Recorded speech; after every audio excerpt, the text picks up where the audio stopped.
কোটা পদ্ধতি বাতিলের দাবিতে আজও বিকেল ৩টা থেকে বাংলা ব্লকের সর্বাত্মক অবরোধ কর্মসূচি পালন করবে শিক্ষার্থীরা। বেলা ১২টা থেকে বরিশাল বিশ্ববিদ্যালয় ও সরকারি বিএম কলেজের শিক্ষার্থীরা অভ্যন্তরীণ সড়কগুলোতে অবস্থান নিয়ে যান চলাচল বন্ধ করে দেয়।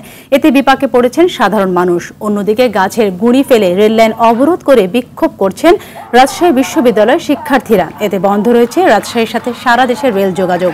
সকালে বিশ্ববিদ্যালয়ের পাশে ফ্লাইওভার, রেললাইন সহ বিভিন্ন পয়েন্টে এ ঘটনা ঘটে। এছাড়া ময়মনসিংহে বাংলাদেশ কৃষি বিশ্ববিদ্যালয়ের শিক্ষার্থীরাও দুপুর থেকে আন্দোলন শুরু করেছে। দাবি আদায় না হওয়া পর্যন্ত আন্দোলন চালিয়ে যাওয়ার হুঁশিয়ারি দেন তারা।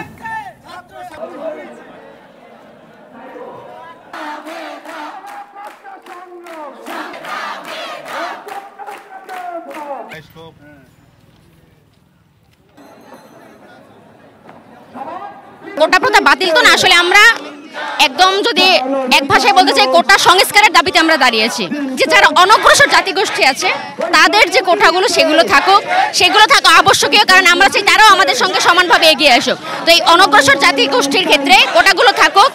এ বাদে মুক্তিযোদ্ধা কোটা, পোষ্য কোটা, রেলওয়ে কোটা, যত কোটা আছে, এমনকি নারী কোটা, আমি একজন নারী হিসেবে মনে করি নারী কোটার কোনো দরকার। নারীরা যেখানে অগ্রসর, কোটা সেখানে হাস্যকর। সরকার যতদিন পর্যন্ত আমাদের দাবি দেওয়া মেনে না নেবে ততদিন পর্যন্ত আমরা আন্দোলন চালাবো, এটা হচ্ছে আমাদের অঙ্গীকার।